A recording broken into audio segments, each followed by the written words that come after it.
Belong করি না কেন, এটা যে কোনো মুহূর্তেই এটা এদিক ওদিক হয়ে যেতে পারে। বাট এটা এই স্টোরি থেকে দুর্দান্ত একটা লেসন আছে, আপনারা শেষ পর্যন্ত কন্টিনিউ করেন। এই লেসনের জায়গাটা আমি আপনাদের খুব স্ট্রংলি বলতে পারি যে ডেফিনেটলি এখানে আছে, এবং শেষ পর্যন্ত আমরা শুনলে বুঝতে পারবো যে আসলে কত বড় শিক্ষণীয় একটা গল্প এটা। বলেন তারপর।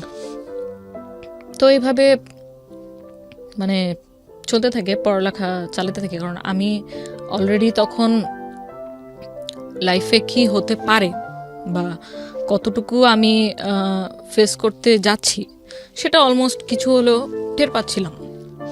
আমি যখন সিটি কলেজে ভর্তি ফর্ম আনতে যাই, আমার কিন্তু সিটি কলেজে পড়ার বিন্দুমাত্র ইচ্ছা ছিল না, কারণ আমার ফ্রেন্ডরা ম্যাক্সিমাম আপনার হচ্ছে প্রাইভেট ভার্সিটি অথবা পাবলিক ভার্সিটি। তো পাবলিক ভার্সিটি যেহেতু পড়বো না, আমার মানে স্বপ্নে ছিলাম ব্র্যাকে বিবিএ করবো। কেন যেন ব্র্যাকের প্রতি একটা সফট কর্নার ছিল। তো আমি যখন অ্যাডমিশন ফর্ম নিতে যাই তখন অনেকটা আমি জোরপূর্বক যাই। আমার বড় বোনের সাথে আমি ব্যাপারটা শেয়ার করি যে আমি ব্র্যাকে পড়তে চাচ্ছি। তো সে তখন আমার মানে চোখে আঙ্গুল দিয়ে দেখিয়ে দেয় যে দেখ, আমাদের তো মানে বাস্তব অবস্থা হচ্ছে এখন এরকম, 3 মাস পর পর সেমিস্টার ফি দেওয়া লাগবে, যেটা এখন পসিবল না। সো তোর পরে আরও 2টা বোন আছে, এখন খরচ টরচ যদি সব তোর মধ্যেই চলে যায় তাহলে বাকি 2টা বোনকে তো আর পড়ানো হবে না। So you sacrifice yourself. Sorry, it's okay, take your time, no problem.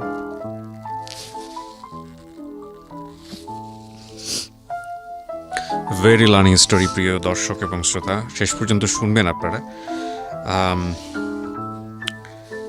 একটা মেয়ে বাংলাদেশে কি পারে এবং একজন নারী বাংলাদেশে কি পারে সেটা শিখতে হলে, জানতে হলে এই গল্পটা আমাদের শেষ পর্যন্ত শোনা উচিত। তারপর কি হলো? তারপর আমি তো ভর্তি হলাম। অ্যাকাউন্টিং আমার ফেভারিট সাবজেক্ট ছিল ইন্টারে থেকে। ইন্টারে ভর্তি হলাম যে ঠিক আছে, যদি আজকে আমি প্রাইভেট ইউনিভার্সিটিতে না পড়ার কারণে আমার বাকি 2 বোন ভালো টিউশন পায়, তো আমি তো হ্যাপি। তো আমি ভর্তি হলাম, পড়ালেখার দিকে মনোযোগ দিলাম, কারণ যেহেতু আব্বুর অবস্থা এরকম, তখন পর্যন্ত উনি মানে ফিক্সড কোনো ইনকাম সোর্স বের করতে পারেনি। সেভিংস যা ছিল ওটাই ভেঙে এভরি সিঙ্গেল মোমেন্টসে আমরা চলতেছি। ফ্যামিলিতে একটা আর্থিক টেনশন, কি হবে এরকম একটা ব্যাপার, ফিউচারটা কোন দিকে যাবে, 4টা বোন এবং বাবার এই অবস্থা। তারপর আমি অনার্স কন্টিনিউ করছি, টিউশন এদিক দিয়ে কন্টিনিউ করছি। আমরা একটা পর্যায়ে ফিল করলাম যে এইভাবে আসলে এত দূর থেকে বোনদের যাতায়াত করা। আমার ছোট বোন, আমার ইমিডিয়েট ছোট বোন যে ছিল, সে হচ্ছে আবার আপনার গুলশান মানারাত স্কুলে তাকে দিলাম, ইংলিশ মিডিয়ামে, আমার একদম ছোটটা। আর ইমিডিয়েট যেটা ছিল সে ঢাকা কমার্স কলেজে। তো প্রত্যেকটা ইনস্টিটিউশনই আমাদের পুরান ঢাকা থেকে খুব দূরে। তো পড়াশোনার তাগিদেই মেনলি আমরা তখন মোহাম্মদপুর শিফট হয়ে যাই। ওকে। মোহাম্মদপুর শিফট হওয়ার পরে আমার বড় বোনের বিয়ে। মোহাম্মদপুর যে শিফট হয়ে আমরা যে বাসাটায় উঠি ইকবাল রোডে, বাসা ভাড়া ছিল মান্থলি 50,000 টাকা, এবং আপনার সার্ভিস চার্জ বাকি অ্যাডিশনাল ইউটিলিটি সবকিছু মিলে অলমোস্ট আরো 5,000, মানে 55,000 টাকার মান্থলি। মানে এখানে একটা আমাদের প্রশ্ন আসতে পারে দর্শকদের, যে যেহেতু আপনাদের ওই পরিমাণ এফোর্ট ছিল না, তাহলে এত হাইলি মানে ভাড়া দিয়ে এত দামি বাসায় কেন ওঠা দরকার? আচ্ছা, এই ব্যাপারটা টোটালি মানে আমি ব্লেম ঠিক বলবো না, মানে ডিসিশন মেকার ছিল আমার আব্বু। আচ্ছা, আমার আব্বু সবসময় আমাদেরকে যেভাবে লালন পালন করে মানে বড় করেছে ওটাই রাখতে চাইতো। মানে আমার মেয়েরা কষ্ট করবে, তাদের কষ্ট হবে। ইভেন আমি যে বাস জার্নি করি, এটা আব্বুর পছন্দ ছিল না। আব্বু চাইতো যে আমি সবসময় সিএনজি দিয়ে আসি, কিন্তু আমি তো জানি, আমি তো ক্যালকুলেট অলরেডি করছি যে আমি যদি প্রতিদিন পুরান ঢাকা থেকে 300-350 টাকা সিএনজি ভাড়া দিয়ে আসি, তাহলে আমার মান্থলি আমার পিছনে শুধু সিএনজি ভাড়া কত চলে যাচ্ছে। এবং সেটা যদি আমি কিছুটা হলেও সেভ করতে পারি, ওটা তো আমি আরেকটা কাজে, আমার হয়তো কোনো একটা কোচিং এর কাজে আমি ইউজ করতে পারবো। তো সেই জন্য দেখা গেছে আমি কোনো না কোনো ভাবে ওনাকে কনভিন্স করে নিয়েছি। তা আব্বু কখনো চাইনি যে আমরা যেখানে আমরা ট্রিপ্লেক্স বাসায় থেকে অভ্যস্ত, সেখান থেকে সরাসরি একটা ফ্ল্যাটে চলে আসলাম, একটা 1400 স্কয়ার ফিট ফ্ল্যাটে, যেখানে আমার আব্বুর টোটাল মানে সংসার জীবনের যা কিছু ছিল অলমোস্ট আপনার মানে ওখান থেকে 60% সেল করে দিয়েছে, নয়তো কাউকে দান করে দিয়েছে, কারণ সব জিনিস তো আর মুভ করা সম্ভব হবে না। তো একটা ফ্ল্যাটের মধ্যে আমরা উঠলাম ইকবাল রোডে। ওইখান থেকে দেখা গেছে যাব প্রতিদিন কাজের তাগিদে নতুন নতুন জায়গায় যাচ্ছে, নতুন নতুন মানুষের সাথে মিশছে, কি করা যায়, যতটুকুই টাকা হাতে আছে এটা নিয়ে আমার একটা ইনকাম সোর্স তো বের করতে হবে, আদারওয়াইজ আমি তো ফ্যামিলি নিয়ে চলতে পারবো না ঢাকা শহরের মতো জায়গায়। তো আমিও মানে মনে মনে চিন্তা করতে থাকলাম যে আমি কি কোনো সাপোর্ট দিতে পারি ফ্যামিলিকে কন্ট্রিবিউট করার জন্য। হ্যাঁ, কিন্তু আমি আমার অনেক ফ্রেন্ডরাই দেখতাম যে একদিনে 3-4টা করে টিউশনই করতো, যেটা আমি কোনোদিন পারিনি। আমি কোনোদিন আমার ছোট বোনকেও পড়াইতে পারিনি, আমি জানি না কেন। তো টিউশনিটা আমার দ্বারা হবে না, তাহলে অল্টারনেটিভ কি করা যায়? তো আমি যেহেতু আমার বাবাও ব্যবসায়িক পরিবার থেকে বিলং করি, আমার ছোটবেলা থেকে ইচ্ছা ছিল যে আমি বিজনেস করব। কিন্তু কি বিজনেস করব? বিজনেস করতে একটা পুঁজি লাগে, একটা নাম লাগে, একটা প্রতিষ্ঠান লাগে, কিছু প্রসিডিউর আছে, কিছু ডকুমেন্ট আছে, এত কিছুর ধ্যান ধারণা তো আমার নাই, তখন পর্যন্ত ছিল না। বাট আমার কিছু একটা করতে হবে যেটা দিয়ে আমি আর্নিং করতে পারবো, যেটা দিয়ে আমি আমার ফ্যামিলিতে কিছু হলেও কন্ট্রিবিউট করতে পারবো। আমার বড় বোনের যেহেতু আমরা মোহাম্মদপুরে মুভ করার পরপরই বিয়ে হয়ে যায়, সো ওর পক্ষে আসলে অতটুকু সম্ভব ছিল না আমাদেরকে কন্ট্রিবিউট বা দেখাশোনা করা, ফিনান্সিয়ালি কন্ট্রিবিউশন যেটাকে বলে। আদার মেন্টাল সাপোর্ট বা আপনি যে কোনো ধরনের কন্ট্রিবিউশন তো এখনও করে যাচ্ছে, still now, but financially contribution সে বেশি একটা দিন করতে পারেনি। সে পরে ইংলিশ মিডিয়াম স্কুলের একটা টিচিংয়ে আর কি প্রফেশনে চলে যায়। তারপর আমি যখন অনার্স ভর্তি হই তখন আমি যেহেতু একটু এক্সট্রোভার্ট, আমার ফ্রেন্ড সার্কেল খুব ভালো আমি মেনটেন করতে পারি বা সবার সাথে মিশতে পারি, ওই সুবাদে আমার দেখা গেছে যে আমার ক্লাসেই খুব ভালো ভালো ফ্রেন্ড তৈরি হয়ে যায়। এবং সবার ক্ষেত্রেই মানে এমন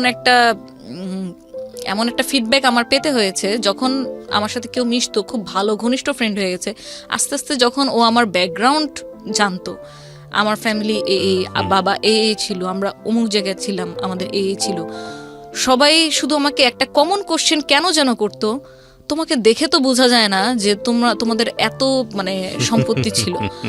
কোশ্চেনটা আমার কাছে খুব ব্যক্তিগতভাবে ফানি এই জন্য লাগতো যে আমাকে কি অলওয়েজ শো করতে হবে যা আমার কি আছে? আমি তো এটা তখন শো করতে পারবো যেটা আমি নিজে ইনকাম করতে পারবো। ওটা আমার দাদার ছিল, ওটা আমার বাবার ছিল, ওটা আমার ছিল না। সো যাই হোক, এভাবে করে যখন আমি খুব ভালো একটা ফ্রেন্ড সার্কেল মেনটেন করলাম, ওখানে একটা ফ্রেন্ডের সাথে আমার খুব ফিমেল ফ্রেন্ড, যেহেতু অনার্সে পড়তাম, খুব ভালো সম্পর্ক হয়, খুব ভালো ফ্রেন্ডশিপ। তো ওর সাথে আমি আমার এই আইডিয়াটা শেয়ার করি যে আমি এরকম ক্রাইসিস যাচ্ছে, তো আমরা যদি এখন আমি চিন্তা করছি যে কিছু একটা করি, কিছু একটা করলে ইনকাম হলো। তো একা একা আসলে সত্যি কথা বলতে সাহস পাচ্ছিলাম না। পুরান ঢাকা থেকে বিলং করি, ঠিক আছে, আমার সোর্সিং জানা আছে, কোথায় কি পাওয়া যায়। বিজনেস করতে গেলে আমি যদি প্রোডাক্ট নিয়ে কোনো বিজনেস করি বা সার্ভিস নিয়ে করি, কোন জায়গাটায় চিপে আমি কোন জিনিসটা পাবো, কোন জায়গায় আমার ম্যান পাওয়ারটা আমি ভালো পাবো, চিপে পাবো, এক্সপার্ট পাবো, এই আইডিয়াগুলো আমার ছিল। কিন্তু ওই যে একজন থাকে না যে সাপোর্ট দেওয়ার মতো, তো আমি মনে মনেই খুঁজছিলাম যে সেটা যদি আমার ভালো বেস্ট ফ্রেন্ডই হয় তাহলে কেন না। তো আমি যখন আইডিয়াটা তার সাথে শেয়ার করলাম, সেও রাজি। কি ছিল আইডিয়াটা? এখন আমাদের মানে বিজনেস করার আইডিয়াটা একটা অফার থেকে আমরা গেইন করি, আমরা পরিকল্পিতভাবে কোনো আইডিয়া মানে তখনও মেক করতে পারিনি। She was my friend. তো তারই কোনো এক ফ্রেন্ড অফার করলো যে দোস্ত, আমার এক ফ্রেন্ডের বিয়ে হবে, তো ওর কিছু ডালাকুলা সাজিয়ে দিতে হবে, এখন তোর কি কোনো লোক আছে, তুই পারবি? ও তো প্রথমে বললো যে হ্যাঁ পারবো, লোক আছে। কারণ আমি তো অলরেডি ওটা নিয়ে আমরা মানে ঘাটতেছিলাম যে কি করা যায়। So you are planning for an event planner. Okay. তো 2010 এর কথা বলছি আমি। 2010 তখন পর্যন্ত আমরা হিন্দি একটা মুভি জানি যে ব্যান্ড বাজা বারাত, খুব ফেমাস হয়েছিল যে ইভেন্ট প্ল্যানারের এরকম, তখন পর্যন্ত মুভিটা রিলিজ পায়নি। ওকে। তো যখন ওর কাছ থেকে কথাটা শুনলাম, তখন দুজন মিলেই মানে সম্মিলিতভাবে ঠিক করলাম যে আচ্ছা, আমরা অন্য কাউকে দিয়ে কেন করাবো, আমরা তো চাচ্ছিলাম কিছু একটা করতে, চল আমরা এটাই ট্রাই করে দেখি, আমরা নিজেরাই করি, আমরা নিজেরা করে দেই, যদি দেখি যে হ্যাঁ ক্লায়েন্ট স্যাটিসফাইড, তোর ফ্রেন্ড স্যাটিসফাইড, তাহলে আমরা এটা নিয়ে আরো ডিপলি চিন্তা করবো। এগুলো সব একটা লিস্ট আউট করলাম, যেহেতু আমরা নতুন, আমরা জানি না। তো পরে গাউসিয়া গেলাম, চকবাজার গেলাম, কোথায় ডালা পাবো, কোথায় কুলা পাবো, ভিতরে কি কি দিতে হয়, ওই জিনিসগুলো যদিও সে দিত, বাট ওগুলো সাজাবো কোন ওয়েতে, এটা মেয়ের ডালা না ছেলের ডালা, কালার কি কি দিলে ভালো হয়, কালার কোড আছে কিনা। নেভার, না, I have personal experience on this, কারণ আমার বোনের বিয়ে সম্পূর্ণটা আমি অ্যারেঞ্জ করেছি। এবং আমার ফ্যামিলিতে যতগুলো প্রোগ্রাম হয়েছে, দেখা গেছে কোনো না কোনো একটা দায়িত্ব আমাকে দেওয়া হতো, এবং আমার দায়িত্ব আমি যতটুকু পালন করতাম সবাই খুব হ্যাপি। এই কাজটা মানে এই যে ইভেন্ট ম্যানেজমেন্টের যে বিষয়টা, এটা আমাকে ছোটবেলা থেকে খুব উৎসাহ দিত। তো মেন্টালি একটা প্রিপারেশন ছিল যে এই টাইপের কিছু করব, বাট এরকম অফারটা সামনে থেকে আসাতে আমার জন্য খুব ইজি হয়ে গেছে ওটাকে গ্র্যাব করা। তো পরে আমরা ওটা করলাম, ওটাতে সাকসেসফুল হলাম, দেন আমরা আরো ডিপলি প্ল্যানে গেলাম। কত টাকা পেলেন? ওখানে আমাদের প্রফিট ছিল 1500 টাকা। ওকে, আমরা কিছু ডালাকুলা 4-5টার মতো ডালাকুলা ওদেরকে সাজিয়ে দিই, মানে আমাদের প্রফিট ছিল 1500 টাকা। ওকে, 1500 টাকা পেয়ে আমরা তখন মহা খুশি, কারণ এটা লাইফের আমার মানে ফার্স্ট ইনকাম। তো তখন প্ল্যান করি এটাকে নিয়ে আরো ডিপলি কি করা যায়। এই করতে করতে আমরা একটা লিস্ট তৈরি করলাম যে ইভেন্ট ম্যানেজমেন্টে কি থাকে, আমরা কতটুকু সাপোর্ট দিতে পারবো, আর আমরা এটাকে প্রচার করব কিভাবে, মানুষকে জানাবো কিভাবে যে আমরা এই কাজ করি, আর আমাদের কাজগুলো করে দিবে কে। এই টোটাল জিনিসটা মানে লিস্ট আউট করলাম। আমি যেহেতু তখন একদমই মানে নিউবি, বিজনেস মানে এন্টারপ্রেনার হিসেবেই নিউবি, সো ওর সাথে যে আমার যে একটা বেস্ট ফ্রেন্ডের রিলেশন, এটাই আমার কাছে তখন মুখ্যম বিষয়। পার্টনারশিপ করতে গেলে যে এখানে কোনো ডকুমেন্ট করতে হবে, এডিট করতে হবে, এই ধরনের কিন্তু কোনো আইডিয়াই ছিল না। থাকাটাই আমার কাছে মনে হচ্ছে অপ্রাসঙ্গিক, বিকজ আমার জায়গা থেকে যেটা মনে একটা প্রতিষ্ঠান করতে গেলে, আমি এখানে শেয়ার করছি, অনেক কিছু প্রয়োজন হয়, গভর্নমেন্ট ডকুমেন্টের অনেক কিছু প্রয়োজন হয়, কিন্তু এটা আসলে আমাদের যখন আমরা ল্যান্ডে নামি তখনই জানতে পারি, রাগ পর্যন্ত জানার ওইভাবে আসলে সুযোগও নেই। হ্যাঁ, বলেন তারপর। সঠিক। তো পরে যেহেতু ওর সাথে আমার বিশ্বাসের সম্পর্ক, এর চেয়ে বেশি আমি আর কিছু বলতে পারবো না, মানে যেখানে একদম অটুট বিশ্বাস, সে বিশ্বাস নিয়ে আমরা আগাই। ওর সাথে আমি পার্টনারশিপ করি, আমরা 50-50% নিতাম। তো আমিও খুঁজে খুঁজে ওকে নিয়ে একদম প্রত্যেক জায়গায় ঘুরি যে আমাদের যদি ওয়েডিং এর কাজ আসে আমরা কোন কারিগর দিয়ে করাবো। তখন আমরা বিভিন্ন মার্কেটে যাই, মার্কেটে গিয়ে কারা কারা এই কাজগুলো করছে, কারা কোন রেটে দিচ্ছে, একই ডিজাইন আমরা দেখা গেছে যে ট্যাবলেটে নিয়ে বা মোবাইলে নিয়ে 10টা দোকানে দেখাচ্ছি। তো যে কারিগর রেটটা কম দিচ্ছে, তুলনামূলকভাবে তার কাজের মান ভালো, আমরা আবার বিভিন্ন ভেন্যু রেখে করতাম। সাপোজ যে ওনারই কোনো ইভেন্ট চলছে, উনি হয়তো অফার দিল, ম্যাডাম আপনি যদি আমার কাজ দেখতে চান আইসেন। তো গিয়ে আমরা তখন দেখলাম যে হ্যাঁ, ওনার কাজটা মোটামুটি কোয়ালিটিফুল, এটা আমি আমার ক্লায়েন্টকে দিতে পারি। তো এরকম ভাবে বিভিন্ন জাস্টিফিকেশন করে আমরা একটা টিম ক্রিয়েট করি যে আমাদের ওয়েডিং এর কাজ হলে ওকে দিয়ে করাবো, বার্থডের কাজ হলে ওকে দিয়ে করাবো, আর এই যে কনসালটেন্সির যে জিনিসটা, এটাই থাকবে আমাদের প্রফিট। এবং এই পার্টটাতে দেখা গেছে যে টোটাল ক্লায়েন্টের সাথে যত ধরনের ডিলিংস, এই টোটালটাই আমার ফ্রেন্ড করছে। যে ক্লায়েন্টের সাথে যোগাযোগ করা, ফেসবুকে কেউ মেসেজ দিল তাকে রিপ্লাই দেওয়া, আমরা জাস্ট একটা ইনিশিয়াল ভাবে 22,000 টাকার একটা ইনভেস্টমেন্ট নিয়ে নামি। এবং তখন যেহেতু ডিজিটাল মার্কেটিংটা কি এই ব্যাপারে কোনো জ্ঞান ছিল না, শুধু জানতাম কি ব্যবসা মানে হয়তো ফেসবুকে একটা পেজ খুললেই হয়ে যায়। তো এই 22,000 টাকা দিয়ে আমরা ভিজিটিং কার্ড করি, আমরা আমাদের বিভিন্ন ভলেন্টিয়ার করব, তাদেরকে দিয়ে লিফলেট বিলি করাবো বিভিন্ন কলেজের সামনে, স্কুলের সামনে, কোচিং এর সামনে, ওদের জন্য টি শার্ট বানাই, লিফলেট বানাই। প্রতি শুক্রবারে জুম্মার সময় আমরা ওইখানে মসজিদের সামনে লিফলেট বিলি করাই। ইভেন কখনো এমনও হয়েছে যে আমি আর ও সরাসরি নিজেই দাঁড়িয়ে লিফলেট দিচ্ছি, যেটা আমার ফ্যামিলিতে কেউ কোনোদিন মানে আজকে যা আমি বলবো তা হয়তো আমার ফ্যামিলির মানুষ আজকেই আমার কাছ থেকে প্রথম শুনবে, তার আগ পর্যন্ত শুনে নেই। তো বসুন্ধরা সিটির মতো মার্কেট, বসুন্ধরা সিটির সামনে দাঁড়িয়ে আমি মানে নিজে দাঁড়িয়ে লিফলেট বিলি করেছি, কারণ তখন যদি আমার জায়গায় আমি আরেকটা ভলেন্টিয়ারকে নিয়োগ করি, তাকে তো কিছু একটা টাকা আমাকে দিতে হবে। তো এভাবে করে মার্কেটিং যখন আমরা করি, আমরা লাকি ছিলাম যে আমরা আমাদের উদ্যোগটা নিয়ে ফেব্রুয়ারি মাসে, যখন অলমোস্ট বিয়ের একটা আমেজ চলে, প্রথম অবস্থাতে আমরা 2-3 জন ফ্রেন্ড সার্কেল থেকে আমরা কাজ পেয়ে যাই। তখন পর্যন্ত নাম দেওয়া হয়নি প্রতিষ্ঠানের নাম, আমরা ভার্বালি একটা দিয়েছি যেটা ফেসবুক পেজে ছিল, রোজ পেটাল ডেকোর, এই নামে আমাদের ফেসবুক পেজটা ছিল। তো তখন তো ইন্টারনেট বলতে যা বুঝি, আমার বাসায় যেহেতু পার্সোনালি 94 থেকে আমি কম্পিউটার ইউজ করি, তো ইন্টারনেটে ব্রাউজিং কিভাবে কোন ওয়েবসাইটে করব, কি কি পাওয়া যায়, মোটামুটি আমার ভালো একটা জ্ঞান ছিল। তো স্যাম্পল ডেকোরেশন, স্যাম্পল 1, স্যাম্পল 2, যেহেতু আমি কোনো কাজ করিনি, আমি নতুন, আমার নিজের কোনো পোর্টফোলিও নেই, তো ওরকম করে আমি কিছু ডিজাইন নামিয়ে আমরা আমাদের পেজটা সাজাই যে আপনি যদি কোনো কাজ করাতে চান আমরা এরকম করে দিতে পারবো। ফেসবুকে অনলি ফেসবুকে, আমাদের কোনো ওয়েবসাইটও ছিল না। তো পরে ওখান থেকে কিছু কাজ আসে, আমি যে অলরেডি কাজ শুরু করে দিলাম, আমি কাজ করছি, উইদিন 6 মান্থ আমার বাসায় কেউ জানতো না। এবং এটার কারণটা যদি বলি, আমি জানতাম যে এটা আমার বাসায় অ্যাকসেপ্ট করবে না। ইভেন্ট ম্যানেজমেন্ট জিনিসটা আসলে কি, ইভেন্ট প্ল্যানার বলতে আমরা কি বুঝি, এটা আমার মনে হয় যে এখন পর্যন্ত এই 2020-তেও আপনার 40% মানুষের মনে হয় কোনো আইডিয়াই নেই। আইডিয়া নেই। ট্রু। ইভেন্ট ম্যানেজমেন্ট জিনিসটা আসলে এখন পর্যন্ত প্রায় 40%-এর মানুষ অ্যাকুরেট বোঝে না যে ইভেন্ট ম্যানেজমেন্টটা কি। রাইট। এই কারণে আমি আমার বাসায় শুরুর থেকে বলতে চাইনি, কারণ আমি মানে আব্বুর সাথে যেহেতু আমি আগেও মেনশন করেছি যে অনেক ফ্রি, আমি অনেক স্টাডি ট্যুরে চলে গিয়েছি শুধু একটা হোয়াইট পেপার দিয়ে যাবো একটা সাইন করে দাও, কারণ আমাদের স্কুলের বা কলেজের নিয়ম ছিল যে পারমিশন লেটার লাগবে গার্জিয়ানে, তাহলে তুমি যেতে পারবা। ওকে। তো সেই জায়গা থেকে আমি জানতাম, আব্বুকে বুঝতাম যে কোন কাজটা করতে গেলে এখানে বাধা আসবে।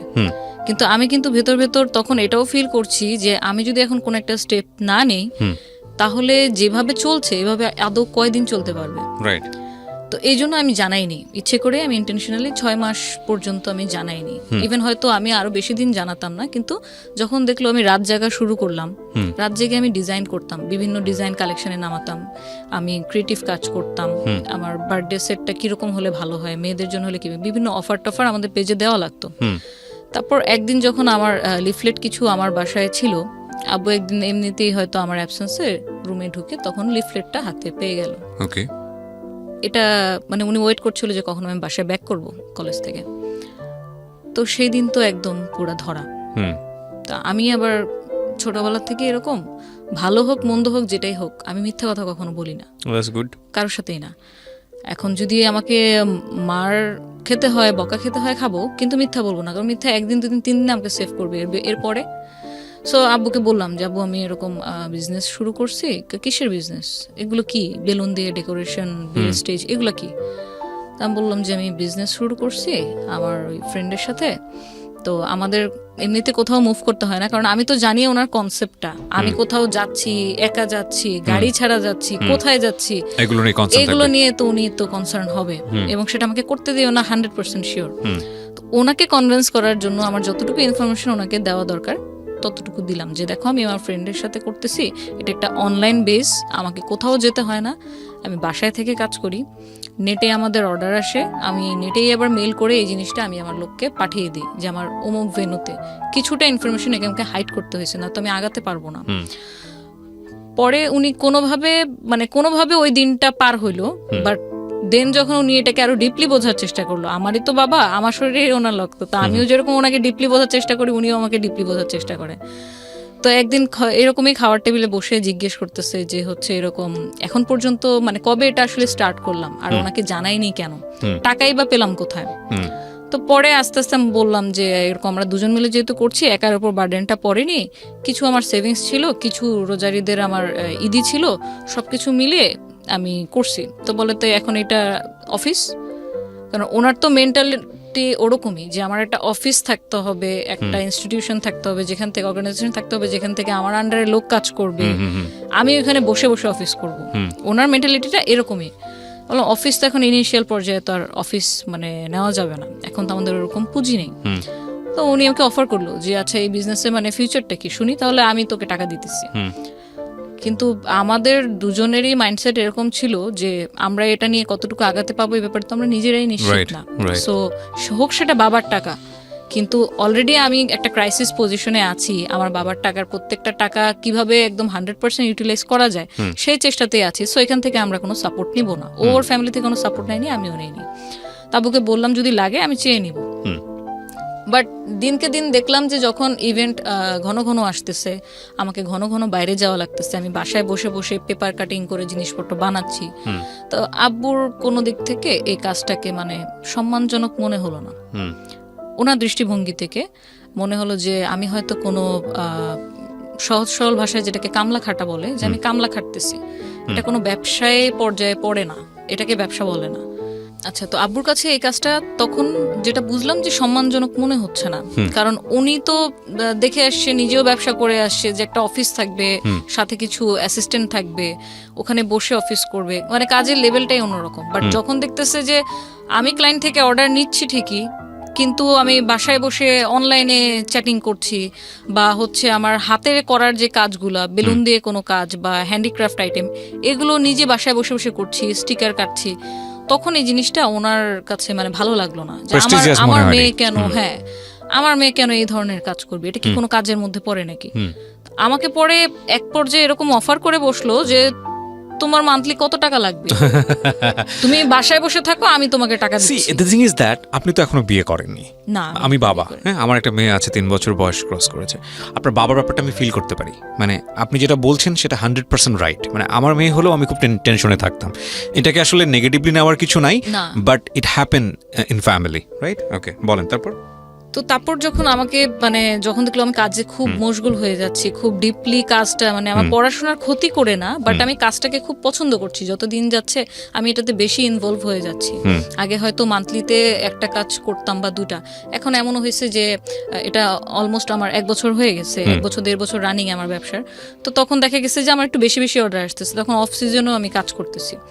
আমাকে পেমেন্ট দেওয়ার জন্য বাসায় বিভিন্ন লোক আসতেছে, হয়তো বাহ। নিচে দাঁড়াচ্ছে যে ম্যাডাম পেমেন্টটা নিয়ে আসি, এটা একটু কালেক্ট করার জন্য। ওকে, তো এই যে লোকজন আসতেছে, আব্বুর এটাও টেনশন হয় একজন বাবার দৃষ্টিকোণ থেকে, যে এই যে লোকটা আসলো তার ব্যাকগ্রাউন্ড কি, সে জাজ করতেছে যে হচ্ছে এখন তো মানে আজকে হয়তো সে তোর আন্ডারে আছে, হয়তো ওয়ার্কার বেসিসে আছে, দিনমজুর হিসেবে আছে, কিন্তু এটা কি অ্যাকচুয়ালি মানে ভালো কিনা লোকটার, মানে আমরা যখন কাউকে এমপ্লয়েড করি তখন তো তার সিভি নেই বা কিছু নেই, বাট আমার তো ওদেরকে আসলে হাজিরা বেসিসে কাজ করা, ওর ব্যাকগ্রাউন্ড সম্পর্কে সত্যি কথা বলতে একটা এনআইডি কার্ডও আমার ছিল না। সো আব্বুরও এই কনসার্ন থাকাটা মানে ঠিক ওনার জায়গা থেকে। তো যখন দেখলাম বেশি বেশি ইনভলভ হচ্ছি, তখন আমাকে একটা পর্যায়ে অফারই করে বসলো যে হচ্ছে দেখো তুমি এরকম প্রতিদিন বাইরে যাও, বিভিন্ন ভেন্যুতে যাও, এই যে ভেন্যুতে দাঁড়ায় থাকো, মানুষ আসে কোশ্চেন করে তোমাকে, এটা এরকম কেন হয়েছে, এটা ঠিক করে দেন, একটা পেইন নেওয়া, মানুষের কথা শোনা, আবার একদম লাস্ট পর্যন্ত থেকে তাদেরকে হ্যান্ড ওভার করে দেওয়া। কেউ কেউ অনেকে বিলও কম দিচ্ছিল তখন প্রথম যে ডিড হয়েছে সাপোজ কথার কথা যে 20,000 টাকা কোনো একটা কাজ, সেখান থেকে আমাকে দেখা গেছে যে 5,000 টাকা কেটে দিচ্ছে, 2,000 টাকা কেটে দিচ্ছে। তো এই জিনিসগুলা উনি তো ওনার জায়গা থেকে কিছু হলেও বুঝতে পারতেছিল, কারণ অ্যাকচুয়ালি আমি তো একদম মানে কাদামাটি থেকে গড়ে ওঠা মানুষ। রাইট। সো তখন বলো যে তোমার মান্থলি কত টাকা হাত খরচ লাগবে বলো, আমি সেটা দিচ্ছি, আমি তোমাকে দিচ্ছি, কিন্তু তুমি এই কাজটা অ্যাটলিস্ট করো না, আমার মান সম্মানটা কিছু হইলেও রাখো। ওনার খুব মানে প্রেস্টিজে লাগলো যে আমি এই ধরনের কাজ কেন করছি। এই জায়গা থেকে মেন কনফ্লিক্টটা আব্বুর সাথে আমার শুরু হয়। আমি হচ্ছে যে না, আমি করব কাজ, কোনো কাজকে আসলে ছোট করে দেখা যাবে না।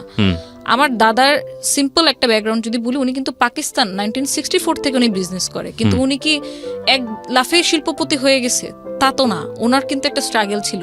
সাইকেল চালিয়ে হাটে পান নিয়ে চলে যেত, পাকিস্তান বর্ডারে পান বিক্রি করতো, গামছা বিছিয়ে কলা বিক্রি করতো। যখন আপনার দোকান ছিল আড়তে, আমাদের প্রথম আড়ত, তখন আমার দাদা কখনো এটা চিন্তা করেনি যে হচ্ছে আমার আজকে যদি আমি মজুদ, এখন আমরা রিসেন্টলি যেটা দেখি পেঁয়াজের দাম কেন বেড়ে যায়, আদার দাম কেন বেড়ে যায়, আমার দাদা কখনো মজুদ করে রাখতো না। ওনার হিসাব ছিল আমার আজকে খাবারের মতো টাকা উঠে গেছে, আমি শাটার বন্ধ করে বাসায় যেয়ে ফ্যামিলিকে টাইম দিব। সো ওই জিনিসটা না আমার ভিতরেও কাজ করতো, যে যদি আমার দাদা কলা বিক্রি করতে পারে, উনি যদি পান বিক্রি করতে পারে মানুষের কাছে, দেন তো ইম্পোর্ট ব্যবসা শুরু করলো। কি ছিল মানে কি করেছিল শেষ পর্যন্ত? ওনার তো হচ্ছে উনি ইন্ডাস্ট্রিয়ালিস্ট ছিল, ওনার রেক্সিনের ফ্যাক্টরি, তারপর হচ্ছে আমাদের যে এটা হচ্ছে আমাদের মানে পিতৃগত ব্যবসা, যেটা যে ইম্পোর্টার আপনার কাঁচামালের, আমাদের এখন বর্তমানে এখন পর্যন্ত 2টা আড়ত আছে ওখানে। আমার দাদা মানে কাঁচামাল বলতে মানে সব ধরনের বাজারের কাঁচা সবজি থেকে শুরু করে সমস্ত কিছু, যে আদা রসুন পেঁয়াজ তারপর মরিচ এগুলো। এখন তাহলে আমি যদি আজকে আমি নিজে লিফলেট বিলি করলাম, বা নিজে দেখা গেছে যে আমার ফুলের ওয়ার্কারের জায়গায় আমি তো প্রত্যেকটা কাজ বলবো হাতে ধরে শেখা, আমি যে শুধুমাত্র ভেন্ডর হায়ার করেছি তা না। এই যে বেলুন কিভাবে আপনার ফ্লাওয়ারের একটা শেপ নিয়ে আসতে হবে, সেটা কিন্তু আমি আমার ওয়ার্কে শিখাইছি, ইউটিউবে ভিডিও দেখে, টিউটোরিয়াল ভিডিও দেখে। ওরা তো এসব জানে না, ওরা টেকনোলজি থেকে অনেক দূরে। সো প্রতিটা কাজ আমার হাতে দেখিয়ে করানো। তো আমার কথা হচ্ছে যে যদি আমি কোনো কাজ করে সেটা সম্মানের সাথে, অনেস্টের সাথে যদি আমি আর্ন করি, সেটাতে তো লজ্জার কিছু নেই। এখন যদি একটা সিএনজি ওয়ালার কথা বলি, সে তো অ্যাটলিস্ট ভিক্ষা করছে না, সে কাজ করছে, কাজ করে কামাচ্ছে, তাকে তো হচ্ছে আমরা অসম্মানের চোখে দেখতে পারি না। তো আব্বুর সাথে যেটা দেখা গেছে, আব্বুর জায়গা থেকে দাঁড়িয়ে তার মেয়ে হিসেবে আমাকে যেটা বলছিল সেটা আমি নিতে পারছিলাম। তো এই জায়গা থেকে কিছু আপনার দ্বন্দ্ব রেগুলারই হচ্ছে। তারপর আমি ফটোগ্রাফি শুরু করি, ফটোগ্রাফিও করি, আমার ফটোগ্রাফি করার শখ ছিল। ওটা নিয়েও দেখা গেল যে না, মানুষের ছবি তোলা ঠিক হবে না, মানুষের ছবি তোলা ঠিক না, এটা অ্যাগ্রি করি, এবং অ্যাগ্রি করি বলেই আমি 2 বছর কন্টিনিউ করে তারপর আর ফটোগ্রাফি করিনি। তো দিন যত যেতে থাকে আমার দিক থেকে আপনার মানে স্কোপটা কমতে আসে, আমি এক সময় হতাশ হয়ে যাই যে আমি তো বাসায় তখন অলরেডি মান্থলি কিছু না কিছু দিচ্ছি, Contribute দেখা গেছে করছেন। যে হচ্ছে আমার প্রতি মাসে বাজারটা হয়তো আমি করে ফেলতেছি। এবং মোহাম্মদপুরে যাওয়ার পর থেকে যেটা হয়েছে যে আমাদের ওই যে একটা কেয়ারটেকার থাকার যে একটা ছোটবেলা থেকে বেড়ে ওঠা, ওই কেয়ারটেকার জিনিসটা আর ছিল না। এখন নিজেদের কেয়ার কাজ নিজেদেরই করতে হবে। হ্যাঁ।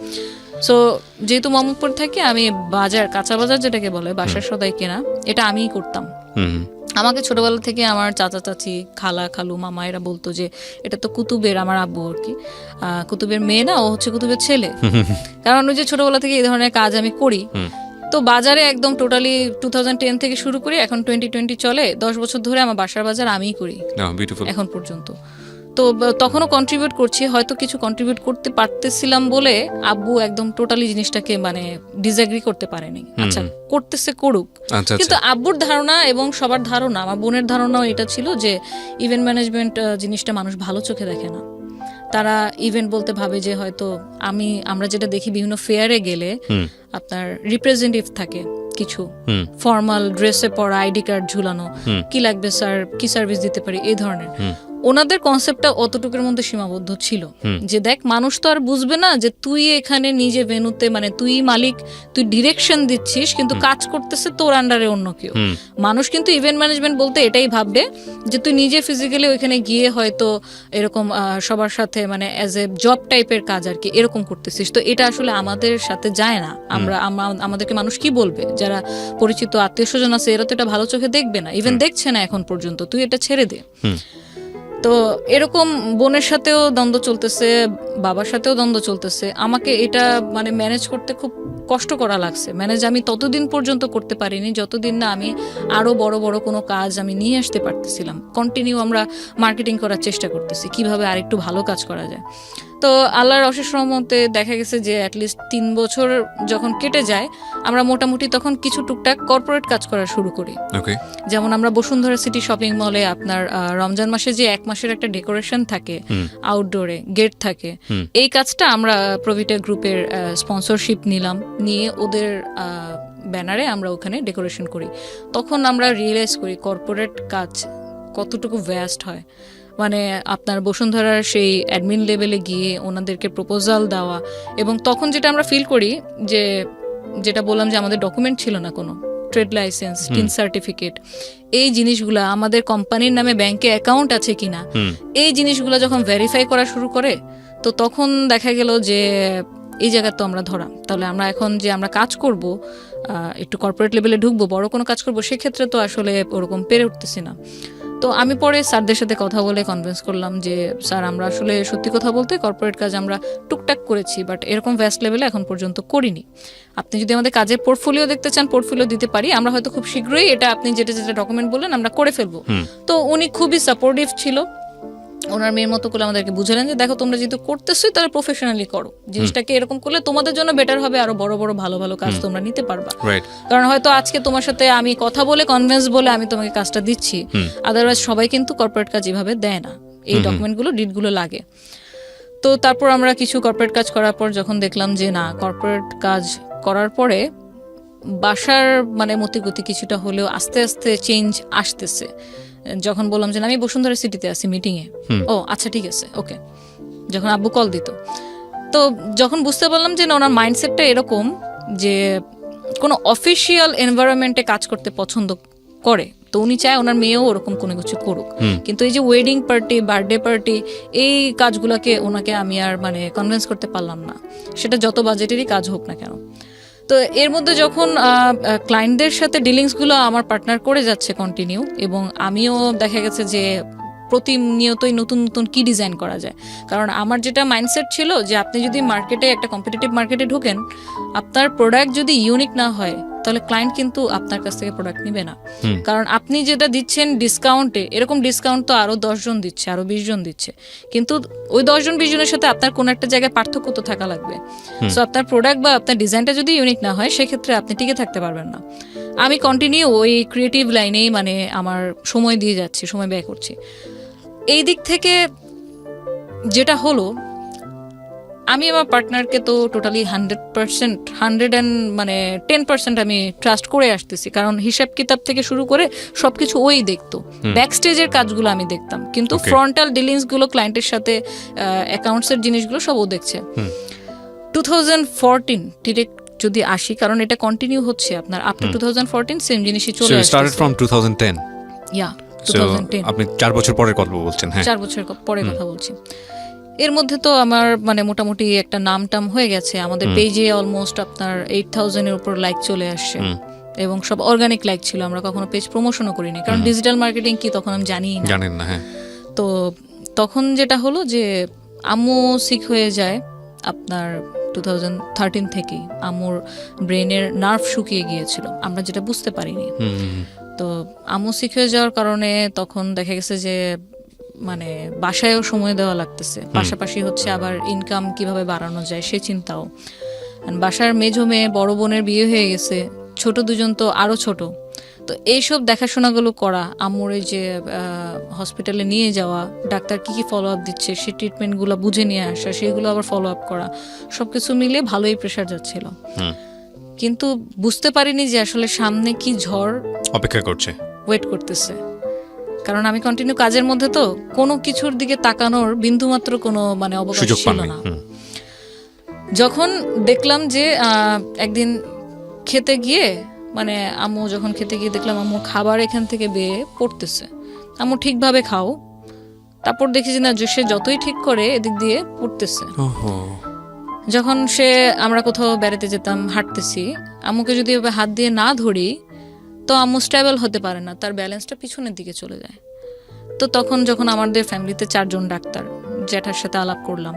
আমার জ্যাঠা পিজি হসপিটালে কার্ডিওলজি ডিপার্টমেন্টের হেড। তো জ্যাঠার সাথে আলাপ করলাম, বললো যে তুমি একটা নিউরো ডাক্তার দেখাও, ভালো, এটা ব্রেন থেকে হতে পারে।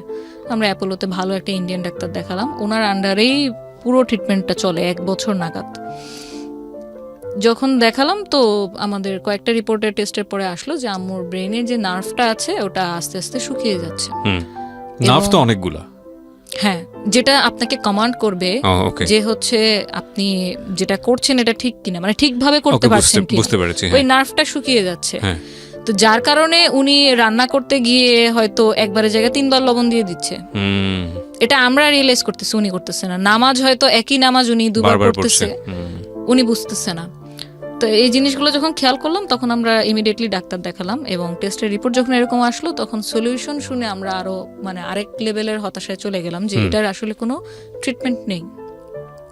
তাহলে এটা ট্রিটমেন্ট নেই, সেক্ষেত্রে আমরা এখন কি করতে পারি? তো বিভিন্ন মেডিসিন দেওয়া হলো যে ওনার এটা দিন দিন খারাপের দিকে যাবে, বাট যতটুকু পরিমাণ মানে কম করানো যায়, কন্ট্রোলিং করার জন্য মেডিসিন তাকে দেওয়া হলো, যে তার সাথে ভালো ব্যবহার করা।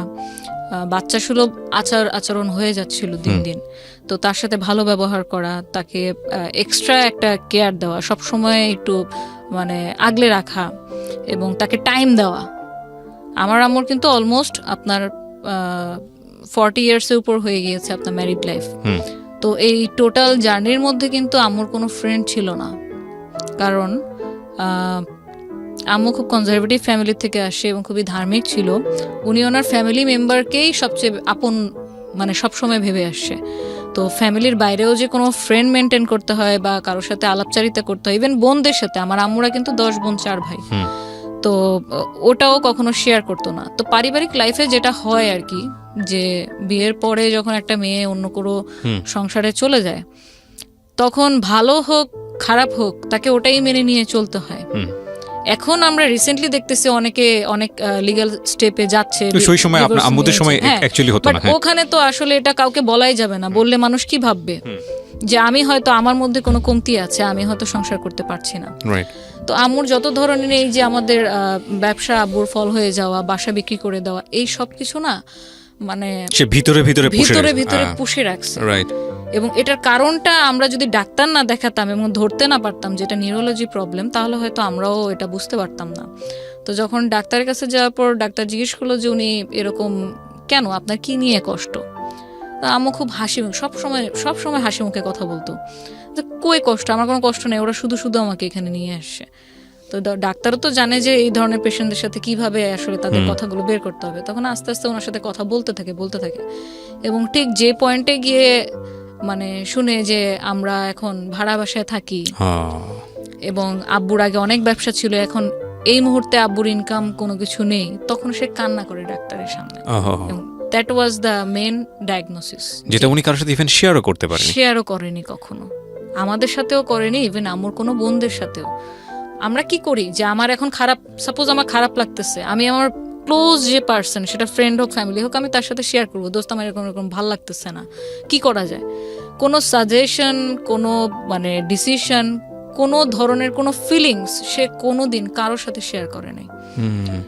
আমাদের এদিক থেকে গাফলতি ছিল যে আমরা এটা বুঝে উঠতে পারিনি যে আম্মুর সাথে এই ব্যাপারগুলো নিয়েও কথা বলা দরকার। নর্মালি যেরকম বাইরে যাচ্ছি, আম্মু তোমার কি খেতে মন চাইতেছে, তখন তো আমার কিছু কিছু ইনকাম করি, হাতে টাকা আছে, কিছু একটা নিয়ে আসতেছি, সে ওটাতেই খুশি।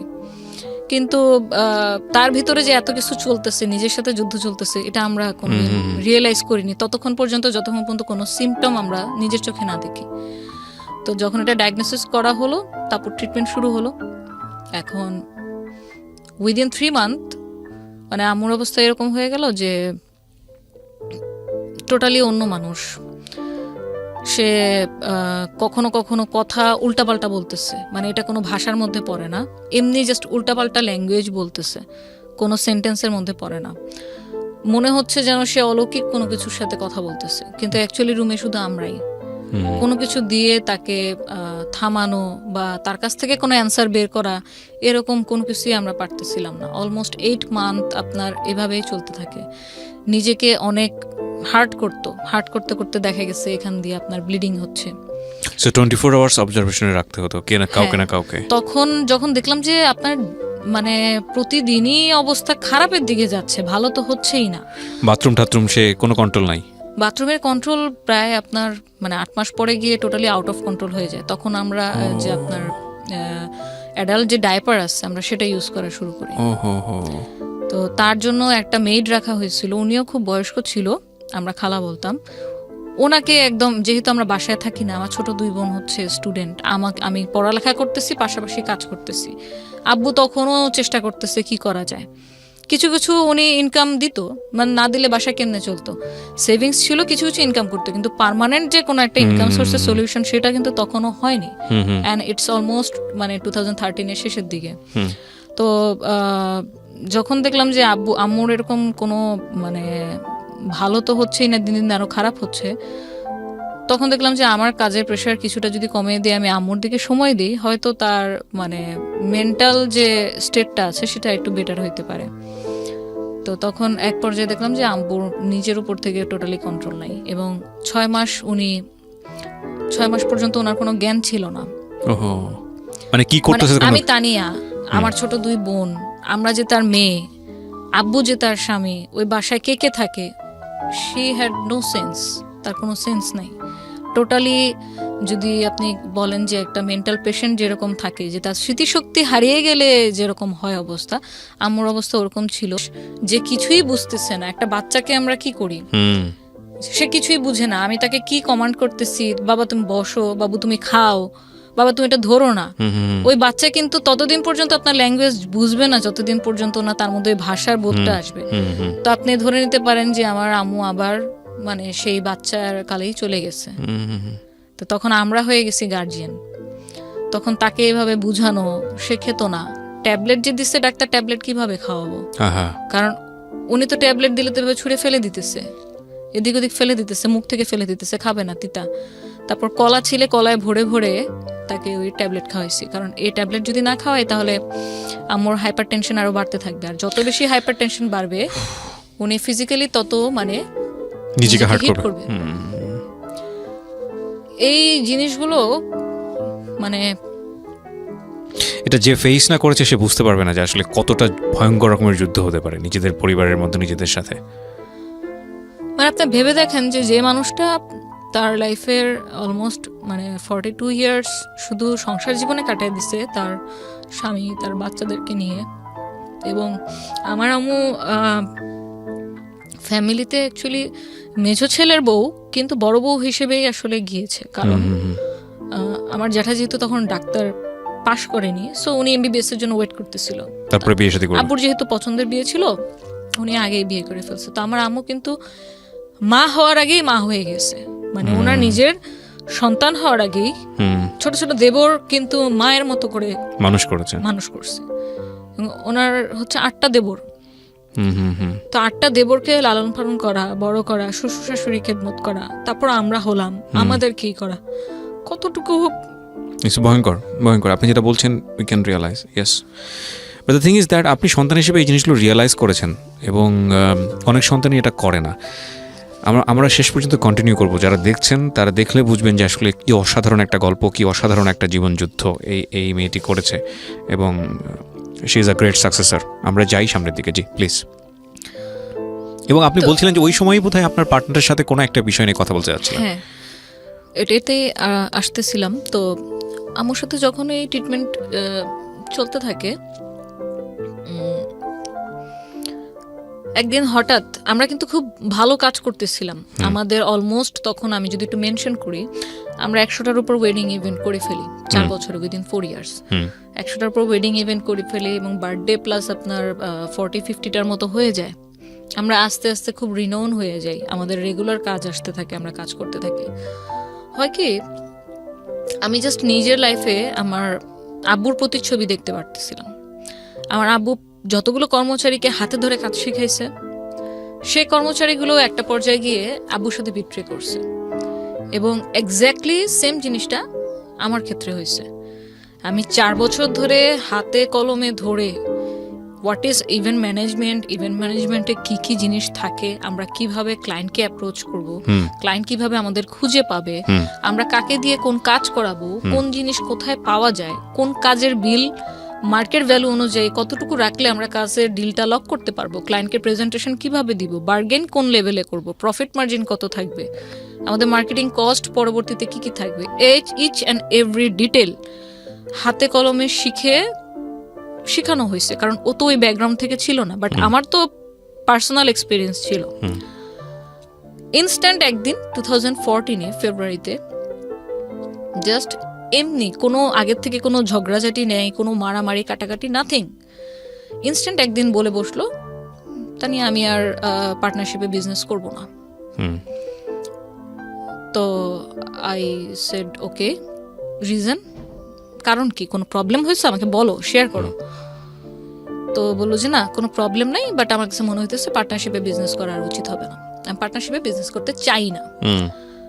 তো এখন সবচেয়ে তখন আমার কাছে যেটা মনে হলো যে আমি এত কিছু করলাম, জাস্ট কিছু যদি ডকুমেন্টস থাকতো আমার, আমি হয়তো এই সিচুয়েশনটাকে, যখন আমার আম্মু অলমোস্ট মানে এরকম এত অসুস্থ, আমি এত টেনশনে আছি, এখন বাসায় অ্যাডিশনাল আম্মুর একটা ওষুধের খরচও অ্যাড হয়েছে, এবং যে ওষুধগুলো দিত তাতে মান্থলি আপনার 5-6 হাজার টাকা দিয়ে শুধু ওষুধের খরচে চলে যেত। তো তখন আসলে আমার মাথায় কাজ করতেছিল না, আমার জাস্ট এটা মনে হচ্ছিল যে আমি সবচেয়ে বড় ভুল যেটা করলাম, পার্টনার হিসেবে নিয়েছি, সেটার কোনো ডিড আমাদের ছিল না। আমরা যে হসপিটাল ডেকোর নামটা দিলাম, ট্রেড লাইসেন্স তো করিনি, বাট অ্যাটলিস্ট এরকম যদি একটা ডিড থাকতো, যে কোনো পর্যায়ে গিয়ে যদি আমাদের মনে হয় আমরা একসাথে কাজ করব না, তাহলে সেক্ষেত্রে আমাদের ডিসিশনটা কিভাবে হবে, কোন ওয়েতে হবে, যে থাকতে চাচ্ছে না সে চলে যাবে, সে কি কোনো রেভিনিউ বা কোনো গুডউইল কোনো কিছু সে ক্লেম করতে পারবে, নাকি মানে কি হবে, এই ব্যাপারটা নিয়ে না আমাদের কোনোদিন মানে ওরালিও কোনো বিষয়ে আলোচনা হয়নি। কারণ হবে কেন, সে তোমার বেস্ট ফ্রেন্ড, তার সাথে আমার মানে প্রত্যেকটা কাজের সম্পর্ক পার্সোনাল, সে আমার সাথে ফ্যামিলির সাথে মানে এত বেশি মিলে গেছিল যে আমার যে পুরান ঢাকায় দাদির বাড়ি, আমি তাকে সে আমার ফ্রেন্ড লাগে, অথচ তাকে আমার সেই বাসাতেও ঘুরতে নিয়ে গেছি, সে ওখানে ঘুরছে, আমার দাদি তখন বেঁচে ছিল, সবাই তাকে খুব আদর যত্ন, মানে খুব ভালোভাবে তাকে ট্রিট করছে। তো সে আমার এত ক্লোজ ফ্রেন্ড, তার তো মুখ দিয়ে এই কথা আসার কথা না। সো যখন হুট করে এরকম একটা প্রপোজাল ওর কাছ থেকে পাই যে ও আমার সাথে আর থাকতে চাচ্ছে না, ও আলাদা মানে এই বিজনেসই করবে, বাট আলাদা কোনো একটা নাম নিয়ে করবে, ওর পার্সোনাল নাম নিয়ে করবে। তো তখন সাধারণভাবে আমি কোশ্চেন করলাম যে আচ্ছা ঠিক আছে, তুমি যেহেতু থাকতে চাচ্ছ না, তাহলে এই হসপিটাল ডেকোর এটা আমি কন্টিনিউ করব, তুমি তাহলে তোমার নতুন নামে করো। হ্যাঁ, আমি কোনো ঝামেলাতেই আসলে জড়াতে পছন্দ করি না, ঠিক আছে তুমি করো। ওটাতেও হচ্ছে প্রবলেম ছিল, কারণ অলরেডি তুমি কেন একটা মানে অলরেডি এটা একটা রেপুটেশন গেইন করে ফেলছে, 9,000 লাইক আছে, 8,000 লাইক আছে পেজে। সো সে মানে আমাকে চ্যালেঞ্জ থ্রো করলো, যেটাকে বলে ডিরেক্ট ভাষায়, যে তুমি যদি আসলেই কাজ জানো তাহলে তুমি মার্কেটে এসে দেখাও অন্য নামে। একই সাথে দুজন শুরু করি, দেখি কে আগে যায়। ফাইনাল ডিসিশনটা কি হলো আলটিমেটলি? জিনিসটা তো খুব মানে আমি জানি এটা কাদা ছোড়াছুড়ি হয়েছে এবং এটা নিয়ে অনেক ধরনের অভিজ্ঞতা, খুব ব্যাড এক্সপিরিয়েন্স আপনার আছে। সো হসপিটাল ডেকর যেটা আপনি বলছিলেন, ওটা কি আপনারা দুজনে শেয়ার করলেন না বন্ধ করে না? দিলেন? ওটা এখন আলটিমেটলি মিউচুয়াল ডিসিশন যেটা হলো, যে ওটা টোটালি বন্ধ, এবং দুটা নাম। এবং আমি যে নামে এখন পরিচিত সিইও হিসেবে, এটা হচ্ছে ভার্সেটাইল ইভেন্ট মেকার। ওরপর আপনি ভার্সেটাইল শুরু করলেন। তো ইন দ্য মিন টাইম 4 বছর কাজ করার পরে কি আপনার মনে হয়েছিল যে না ঠিক আছে, কোথায় কোথায় ভুল ছিল, রেজিস্ট্রেশনে ভুল ছিল, বা পাবলিকলি এটাকে প্রপার্টি বানাতে হলে গভর্নমেন্ট রেজিস্ট্রেশনের প্রয়োজন হয়? এক্স্যাক্টলি। সো আমি জাস্ট সেটাই করলাম, যে আমার এই 4 বছরের যে বিটার এক্সপিরিয়েন্সটা হলো, যে কি গাফিলতির কারণে আমি আজকে এই দশা হলো, আমি সেই সবকিছুই আমার এই নেক্সটের ক্ষেত্রে আমি ইমপ্লিমেন্ট করলাম। আমার এখন ট্রেড লাইসেন্স, টিন সার্টিফিকেট, নিজস্ব অফিস, সবকিছুই। এবং আমার সোর্সিং আমি ছাড়া কেউ জানে না, যে ভুলটা আমি আমার মানে পাস্ট এক্সপিরিয়েন্স আর কি গেইন করলাম। তো যখন শুরু করলাম তখন আমার জন্য একটু ডিফিকাল্ট ছিল, যে নতুন একটা কোম্পানি। কারণ সবচেয়ে মোস্ট ডিফিকাল্ট পার্ট ছিল যে ক্লায়েন্ট যেহেতু ও ডিলিংস করতো, সো ক্লায়েন্টের আপনি ফোন নাম্বার বলেন, মেল আইডি বলেন, আমার কাছে কিন্তু কোনো ডকুমেন্টস নাই, সবকিছু ওর কাছেই ছিল। তো তারপরেও আমি সাহস নেই, কারণ আমাকে তো করতে হবে। আমি অলরেডি বাসায় সাপোর্ট দিয়ে যাচ্ছি, এখন যদি মাঝপথে এসে আমি এভাবে বন্ধ করে দিই, অলরেডি এখন বাসায় আরও কন্ট্রিবিউশনের দায়িত্ব বেড়ে গেছে, তো তখন কি করব? তো আমি কোনো ঝামেলা না জড়ে আমি ওকে ওর মতো থাকতে দিই, আমি আমার মতো থাকি। আমি ওদিন থেকে ওর পর থেকে, সেই মুহূর্তের পর থেকে আমি ওর সাথে আর কোনো কন্ট্যাক্ট আজ পর্যন্ত করিনি। তো 2014 নতুন জার্নি শুরু হলো আমার ভার্সেটাইল ইভেন্ট মেকারের। এখন আলাদা তো হলাম, কিন্তু অ্যাকচুয়ালি কি আলাদা হলাম? কারণ যেই লোকগুলোকে আমি মাইনে দিতাম, যে লোকগুলোকে দিয়ে আমি কাজ করাতাম, সে তো সেম লোকগুলোকে দিয়ে এক্সট্রা পেমেন্ট দিয়ে সে কাজ করিয়ে নিচ্ছে। যে ওয়্যারহাউস থেকে আমি রেন্টে কাপড় বা ফুল ভাড়া করতাম, সে তো সেম ওয়্যারহাউস, ওই জায়গা থেকে নিচ্ছে। তাহলে আমি শুধু নামটা পরিবর্তন করলাম, কিন্তু আমার আর বাকি সবকিছুই কিন্তু কঙ্কালটা কিন্তু সেম রয়ে গেল। এই জিনিসটা নিয়েও যখন ফিউচারে দেখলাম যে না, আমি বুকিং দিচ্ছি, টাইমলি পাচ্ছে না, বলছে সেই বুকিং এ চলে গেছে, না উনি আগে বুকিং দিচ্ছে, এটা নিয়েও যখন দেখলাম যে দুটা না, আমি তখন ভাবলাম ভাই আমি ওয়েডিং এ কাজই করব না, আমি টোটালি আমার লাইনই চেঞ্জ করে ফেললাম, আমি ওয়েডিং এ কাজ করব না, আমি শুধু বার্থডে নিয়ে করি, দেখি আল্লাহ কি রাখছে কপালে। জানি না আল্লাহ কোত্থেকে এত সাহস, এত শক্তি, এত ধৈর্য আমার মধ্যে দিচ্ছে, যে আমি কোনো কিছু নিয়ে ঝামেলা করতে চাইনি। আমি জাস্ট ফোকাস করছি আমার গোলে, আমি কি করতে চাই। কোনো একটা সোশ্যাল ইভেন্ট, আপনার বার্থডে ইভেন্ট ছিল, এবং লাকিলি ওনারা মনে হয় যেন আল্লাহ তাকে ফেরেস্তা হিসেবে পাঠিয়ে দিছিল আমার লাইফে, নয়তো আমার এই টার্নিং পয়েন্টটা আসতো না জার্নির। তো ওনারা হচ্ছে পেশাগতভাবে ছিল সেনাবাহিনীর, ওনার হাজব্যান্ড ওয়াইফ, ওনাদের ছেলের বার্থডে ছিল। তো ওই বার্থডেটার কাজের ডেকোরেশন আমি যেই থিমে করে দিই, এমনভাবে করে দিই, আমার ডিরেক্টলি বলতে গেলে কাজে লস হয়েছিল, 3,500 টাকা আমার পকেট থেকে গেছে। বাট মনে করেন যে আমি আজকে আপনার সামনে বসে কথা বলতেছি, আমি ধরে নিব যে আমি হয়তো ওনাদের সাথে পরিচয় না হলে আমি হয়তো আজকে আপনার সামনে কথাও বলতে পারতাম না, কারণ ওই পজিশনে আমি যেতে পারতাম না। তো আমার কাজে ওনারা এত বেশি প্লিজড হলো যে আমাকে ডিরেক্টলি আমাকে নিয়ে আধা ঘন্টা ওনারা কথাও বললো যে আপনি কি কাজ করেন, কতদিন ধরে কাজ করতেছেন। যখন আমি ওনাদের সাথে আমি বললাম যে আমি সবাইকে সত্য কথা বলি, আমার সাথে এই হয়েছে, আমি এত তারিখ থেকে 2010 থেকে কাজ শুরু করছি, এর মধ্যে কর্পোরেট এদের সাথে কাজ করছি, তো আপনাদের যদি নেক্সটে কোনো কাজ হয় আমাকে বলেন। আমি কিন্তু জাস্ট সোশ্যাল ইভেন্ট এই ধরনের হিসেবে আমি বলছি, বাট আমি জানতাম না যে আমার সামনে এত বড় একটা অপরচুনিটি ওয়েট করতেছে। তো ওনাদের সামনেই হয়তো একটা আন্তর্জাতিক প্রোগ্রাম ছিল, আন্তর্জাতিক জাতিসংঘী শান্তিরক্ষী দিবস, 2017 সালে এটা। তো এর মধ্যে তো আমি নিজে কিছু টুকটাক কাজ করেছি।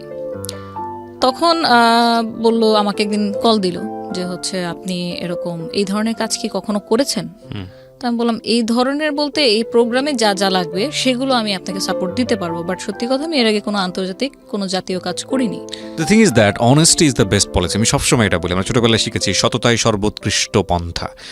আসলে না নিজের উইকনেসকে কখনো গোপন করতে নাই, পার্টিকুলারলি 2-1 জায়গা ছাড়া, সেটা অন্য জিনিস, ওই ডিসকাশনে আসা যাবে না আজকে। কিন্তু আমার মনে হয় এইসব ডিলিংসের ক্ষেত্রে, বিজনেস ডিলিংসের ক্ষেত্রে সবসময় উইকনেসটাকে ওপেন রাখা ভালো, যে স্যার আমি এটা পারি, এটা আমি পারি না, এই জায়গাটা আমার উইকনেস, সো এতটুকুর জায়গাতে আমার কনফিডেন্ট আছে, এতটুকুর জায়গাতে আমার নাই। এতে করে হয় কি, যিনি আমাকে নিয়ে ডিল করছেন তারও কনফিডেন্টটা অনেক বেশি গ্রো করে, যে না আমি একটা অনেস্ট মানুষের সাথে ডিল করছি। রাইট। এবং এই জিনিসটা আমাকে অনেক মানে গ্রো করতে অনেক হেল্প করেছে। যেমন আমি ওনাদেরকে বলেছি যে আমি এর আগে কখনো কোনো ন্যাশনাল বা ইন্টারন্যাশনাল ইভেন্ট করিনি, বাট কর্পোরেট ইভেন্ট করার এক্সপিরিয়েন্স আমার আছে।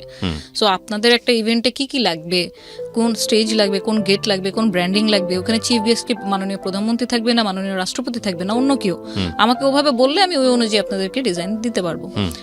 সো ওই যে আমার ফার্স্ট অপরচুনিটি আসলো যে ঠিক আছে আপনি তাহলে একটা প্রেজেন্টেশন দেন, যদি আমাদের সিনিয়র যিনি আছে উনি যদি আপনার প্রেজেন্টেশন পছন্দ করে দেন বাজেট দিবেন। কারণ সরকারি প্রোগ্রামে হয় কি 6-7 জন মিলে বিট করে, তারপর সের মধ্যে কস্ট মিনিমাইজ করে যে সবচেয়ে লোয়েস্ট বিট করে তাকে হচ্ছে কাজটা দেওয়া হয়। তো যেহেতু এটা আমার ফার্স্ট কাজ ছিল, এতটা সহজও আবার ছিল না যে আমি একদম আলাদিনের চেরাগ হাতে পেয়ে গেলাম। তো ওনারাও আমাকে আমার ক্যাপাবিলিটি টেস্ট করার জন্য আমাকে প্রথমে ওনাদের পার্সোনাল একটা ছোট ইভেন্ট আমাকে দেয়, যে তুমি যদি এখানে প্রুফ করে দেখাইতে পারো, তোমার কাজ দেখে আমরা বুঝবো নেক্সট কাজটা আমরা তোমাকে দিব কিনা, মানে কাজ তো দিব পরের কথা, প্রেজেন্টেশন দেওয়ার পারমিশন তোমাকে দিব কিনা। সো আল্লাহর অশেষ রহমত যে ওই প্রোগ্রামে 100% স্যাটিসফ্যাকশন আমি মানে ওনাদের কাছ থেকে নিই, এবং আমি আমার 100% 200% আমি দেওয়ার ট্রাই করছি, এবং আই এম মানে ব্লেসড যে আমি ওনাদের মতো গার্জিয়ানই বলবো। কারণ আমার কাছে এখন সেনাবাহিনী একটা ফ্যামিলি হয়ে গেছে, আমার সেকেন্ড ফ্যামিলি। কারণ আমি গত 4 বছর ধরে মানে প্রতিটা ইভেন্ট আমি সেনাবাহিনীর ইভেন্টই করছি। আমি সিভিল ইভেন্টের মধ্যে শুধু বার্থডে ছাড়া আর কোনোটা করিনি। তো তখন আমাকে সিলেক্ট করলো যে আপনিও প্রেজেন্টেশন দেন। তো ওই যে 2017 থেকে আমি শুরু করলাম ওনাদের সাথে পথ চলা, এবং দীর্ঘ আপনার 1.5 মাস লাগিয়ে একটা প্রেজেন্টেশন বানানো, সেটা বারবার চেঞ্জ করা, ডিজাইন চেঞ্জ করা, এবং আপনি আলটিমেটলি যখন ওই কাজটা পান, 48 ঘন্টা মানুষের চোখের পলক কিভাবে খোলা থাকে এটা আমি ওনাদের কাজ করতে গিয়ে শিখেছি। 24 ঘন্টা আগে আপনাকে ওয়ার্ক অর্ডার দেওয়া হবে, 24 ঘন্টার মধ্যে আপনি 3টা ভেন্যু ডেকোরেশন কিভাবে করবেন এটা আমি ওনাদের সাথে কাজ করতে গিয়ে শিখেছি। তো এই 4 বছরের মানে পেশাগত যোগ্যতায় বলবো যে আমাকে ওনারা জাস্ট মানে ওয়ান ম্যান আর্মি বানিয়ে দিচ্ছে। তো এখন যদি আমাকে অনেক অনেক মানে আমি কি বলবো, আমি খুবই গর্ববোধ করি এটা বলতে যে আমি সেনাবাহিনীর কাজ করি। কারণ আমার কিছু প্রোটোকলের কারণে এই ধরনের প্রোগ্রামের কোনো ডকুমেন্টেশন কোনো কিছু আমরা মানে পাবলিকলি এটা দেই না। এখানে আমাদের কিছু প্রোটোকলের ব্যাপার আছে, যতটুকু দেওয়া প্রয়োজন আমরা শুধু ততটুকুই আমাদের ফেসবুক পেজে দিই। তো অনেকেই ভাবে কি আমার পুরাতন যে ক্লায়েন্টরা যে আপু আপনি কি এখন ইভেন্ট করেন না, আপনি কি ইভেন্ট ছেড়ে দিচ্ছেন? তো তারা হয়তো জানে না যে ভার্সেটাইল ইভেন্ট মেকার হচ্ছে আমার কোম্পানি। সো আমি আর কখনো ওই বিষয়টা নিয়ে আসলে আর মানে বলতে যাই না যে হ্যাঁ করি, কর্পোরেট কাজ করি, বাট আপনার কোনো কাজ হলে বলেন, অবশ্যই করে দেবো। তো আমি খুব এটা প্রাউড ফিল করি যে যেই মানুষটাকে আমি সবকিছু শিখালাম সেখান থেকে যখন আবার আলাদা হয়ে গেলাম, আমি এরকম প্রবলেমেটিক ফেস করার কারণে আমি ওয়েডিং সেক্টরটাই ছেড়ে দিলাম, দেন শুরু করলাম আবার নতুন করে টোটালি কর্পোরেট, তাও বাংলাদেশ সেনাবাহিনীর সাথে। সো ওইখানে কাজ করার ক্ষেত্রে আপনার প্রতিটা বছর 2017, 18, 19 পরপর 3 বছর কিন্তু এই প্রোগ্রামটা আমিই করি। এবং 2019 সালেও আপনার এই যে সমরাষ্ট্র প্রদর্শনী যেটা প্যারেড গ্রাউন্ডে হয়, সেখানে বঙ্গবন্ধু স্টল যেটাতে মাননীয় প্রধানমন্ত্রী সর্বপ্রথম এন্ট্রি করেছিল, ওই স্টলটা আমার হাতে করা, ওটা প্রত্যেকটা ডিজাইন আমার হাতে করা। বিউটিফুল। তো ওইখানে আমরা একটা রেপ্লিকাও করি ইঞ্জিনিয়ার কোডের। তো এইভাবে করে ওনাদের সাথে কাজ করতে করতে না একটা আন্তরিকতা, একটা সম্পর্ক হয়ে গেছে। আমি একটা জিনিস দেখলাম কাজ করতে গিয়ে যে আপনাকে কখনো কোনো প্রফেশনাল মানুষ আপনার এইজ, আপনি কি মেল না ফিমেল, আপনার প্রিভিয়াস এক্সপিরিয়েন্স কি, এই 3টা দিয়ে জাজ করবে না কোনো প্রফেশনাল মানুষ। কারণ আজকে আপনি যদি আমার ক্লায়েন্ট হন, আপনি এটা দেখবেন যে আমার ইভেন্টে উনি আমাকে কি দিতে পারবে। সো আমি ব্যাকে কি 1000টা কাজ করছি না 500টা কাজ করছি, কার সাথে কাজ করছি, দ্যাট ডাজন্ট মেক সেন্স। আমি আপনাকে কি দিব, দ্যাটস দ্য ডিল। সো আমি ওনাদের সাথে কাজ করতে গিয়ে সত্যিকারে মানে অনেক অনেক অনেক কিছু শিখেছি, এবং আমার লাইফের এই টার্নিং পয়েন্টটা আমি সম্পূর্ণভাবে ধন্যবাদ জানাই যে আমাকে এমনভাবে সাপোর্ট ওনারা দিয়েছে। এবং আমি যে হার্ডওয়ার্ক, ওনাদের সাথে আর্মিদের সাথে কাজ করা এত সহজ না, ওনারা প্রতিটা লেয়ারে যেভাবে কারেকশন করে, প্রত্যেকটা জিনিস যেভাবে ইঞ্চি ধরে ধরে মানে বুঝে নেয়, এটার সাথে মানে টিকে থাকাটা আমি মনে করি যে আমার ভিতরে আল্লাহ অন্য কোনো কিছু হয়তো দিয়ে দিয়েছে। কারণ আমি আমার সমগোত্রেরই অনেক কলিগকে দেখেছি সেনাবাহিনী বিভিন্ন লেডিস ক্লাবের প্রোগ্রাম করেছে, কিন্তু যখন এই বারবার কারেকশনগুলো আসে না, লাস্ট মোমেন্টে যখন 11th আওয়ারে কারেকশন আসে, এই কাপড়টা ভালো লাগছে না, কাপড়ের এই কালারটা চেঞ্জ করে দেন, তখন ওনাদের মাথা নষ্ট, কি করব, রিসোর্স তো এখানে নাই।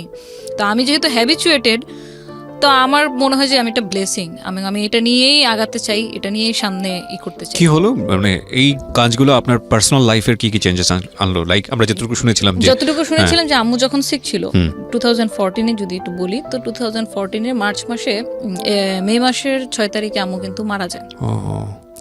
মারা যাওয়ার আগে যা যা আমরা ডিফিকাল্টিস ফেস করেছি তা আসলে মানে আমি recovery আপনার সাথে করেনি। একটা না রিকভারি করেনি। আহা। এটা একটা প্রোগ্রামে বলে শেষ করা যাবে না।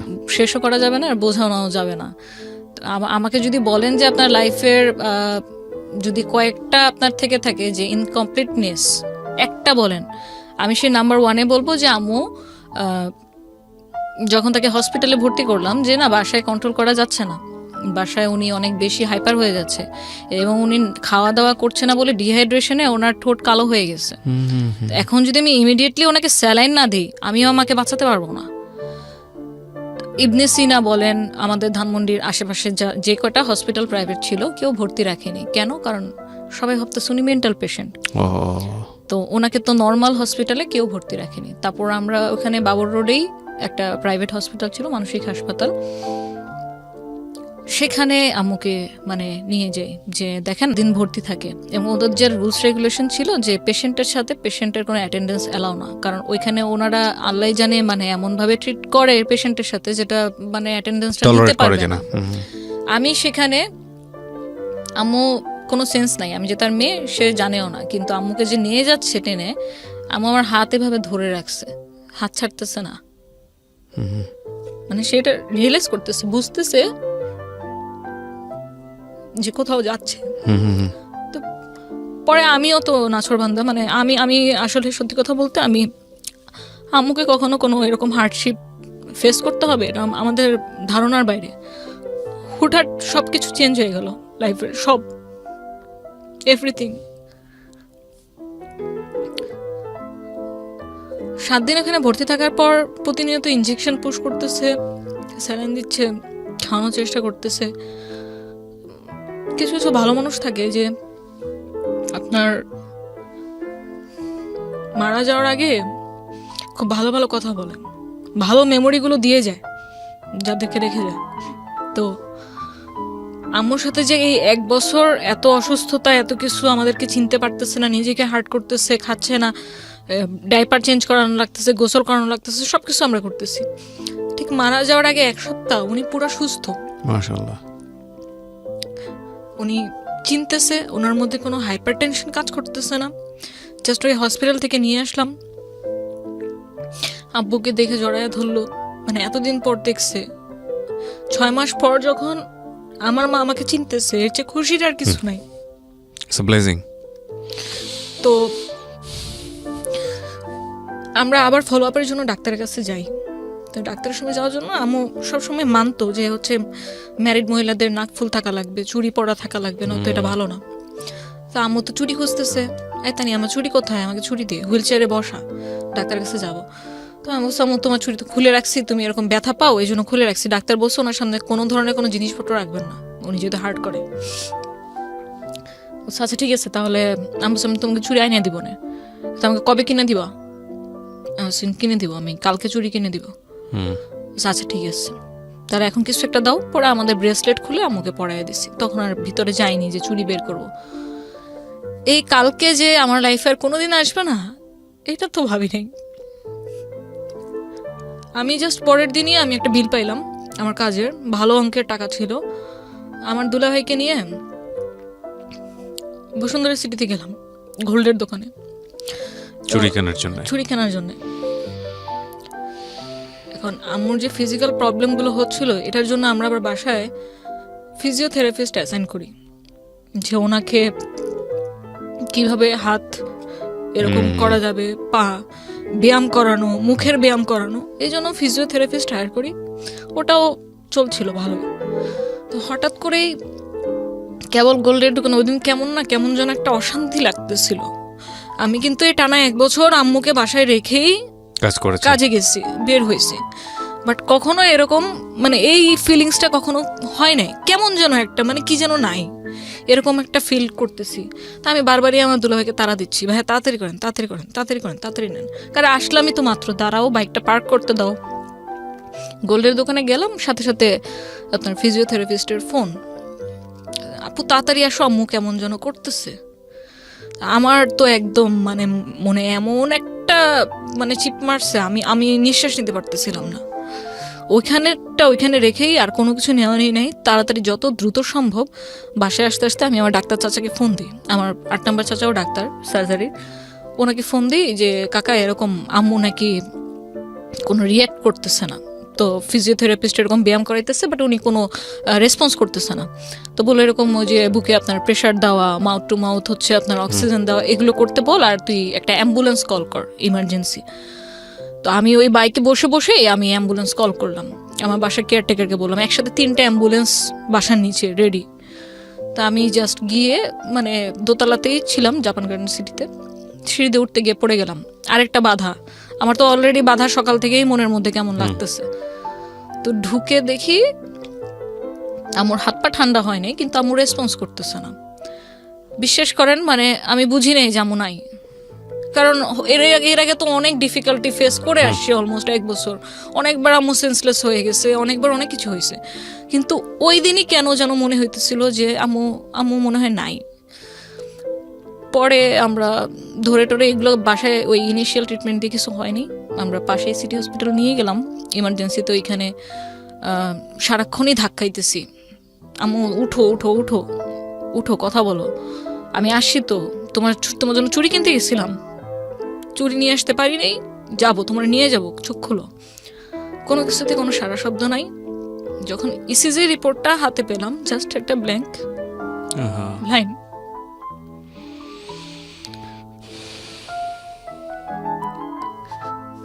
আই এম রিয়েলি সরি যে আপনাকে এরকম একটা মোমেন্টের মধ্যে দিয়ে নিয়ে যাচ্ছি। আমি একটা কথা বলি প্রিয় দর্শক এবং শ্রোতা, এই ভিডিওতে আপনারা দেখতে পাচ্ছেন না ফর সাম টেকনিক্যাল রিজন, আমি এমন একটা জায়গায় বসে ভিডিওটা করছি যেখানে দুটো ক্যামেরা বসানো যায় না। সো শুধু একটা কথাই বলতে পারি আপনাদেরকে যে এই 30 ইয়ার্স বা 31 ইয়ার্সের লাইফে তানিয়া যেটা ফেস করেছে, আপনারা হয়তো কেউ তাদের ব্যক্তিগত জীবনে অনেক বেশি ফেস করেন, কিন্তু এই মেয়েটা বাংলাদেশের সামাজিকতার জায়গাটা থেকে যে আপস অ্যান্ড ডাউন ফেস করে আজকে নিজেকে যে জায়গাটা এস্টাবলিশ করেছে, সেটা একটা ভয়ঙ্কর যুদ্ধ। এটা একটা অসাধারণ মোটিভেশনাল স্টোরি। আমি রিয়েলি সরি যে আপনার মাকে 2014-তে না, কত সালে মনে চলে গেলেন? 14-তে চলে গেলেন, এপ্রিল মাসের। আপনার বাবা তো এখনো বেঁচে আছেন নিশ্চয়ই? হ্যাঁ, আব্বু বেঁচে আছে। আব্বু বেঁচে আছে, আব্বু ভালো আছে, সুস্থ আছে, করোনা পজিটিভ ছিল, 15 দিন হসপিটালে ভর্তি ছিল, এখন ভালো সুস্থ।